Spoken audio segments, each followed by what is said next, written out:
اگر آج کرپشن نہیں ہوتا تو میرے حلقے میں شاید زیادہ اسکولیں بھی ہوتے ہیں، یونیورسٹیز بھی ہوتے ہیں. جمال بھائی یہ بتائیں کہ بلوچستان کو نوجوان جو ہے وہ اس کو کوئی گائیڈ لائن نہیں مل رہی، تو ان کی رہنمائی کے لیے کیا حکمت عملی آپ لوگ اختیار کریں گے؟ دیکھیں، یوتھ پالیسی پہ ہم کام کر رہے ہیں، کیریئر کاؤنسلنگ پہ ہم کام کر رہے ہیں، پولیٹیکل اویئرنیس میں سمجھتا ہوں کہ اس کے اوپر کام ہونا چاہیے.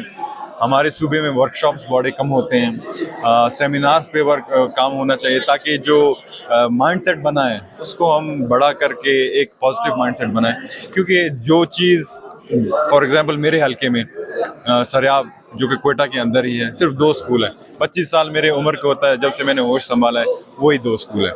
اور وہ 2 اسکول ماشاءاللہ اتنے ہائی اسٹینڈرڈ کے ہیں کہ بندہ اللہ ہی نگہبان ہے ان کا. تو ان اسکول میں جا کر ہمارا مائنڈ سیٹ وہی ہوگا کہ لیویز میں بھرتی ہونا ہے، ہمیں بندوق کی سیاست کرنا ہے. تو ایجوکیشن پر بھی کام ہونا چاہیے کہ تاکہ ایکسپوجر زیادہ ہو جائے، تاکہ ہمارے جو پوائنٹ آف ویو ہے نوجوانوں کا وہ بڑھے اور آگے بڑھنے کے لیے پازیٹیو اقدامات اٹھانے چاہیے. موجودہ حکومت کیا سمجھتے ہیں کہ بلوچستان کی محرومیوں کے ازالے کے لیے کوئی عملی اقدامات اٹھانے کی پوزیشن میں ہے؟ سب سے پہلے تو میں سمجھتا ہوں کہ یہ جو سب چیز کا روٹ ہے، روٹ کاز ہے، بنیاد کا جڑ ہے، وہ کرپشن ہے.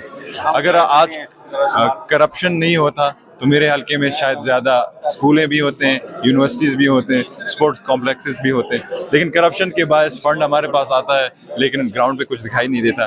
اسی طرح اگر کسی کا آپ حق تلفی کریں گے، پہلے تو وہ آپ سے پیار سے پوچھے گا کہ مجھے آپ نوکری دیں، پھر کہے گا تھوڑا زور سے، پھر تیسری دفعہ آپ کو منت کرے گا، چوتھی دفعہ بندوق اٹھا کے بولے گا مجھے نوکری دو، پھر آپ اس کو ریبیل کریں گے، پھر وہ پہاڑوں کی طرف جائے گا. تو ان چیزوں کو آہستہ آہستہ ایڈریس کرنی چاہیے اور کرپشن کو ختم کرنی چاہیے. شکریہ، تھینک یو.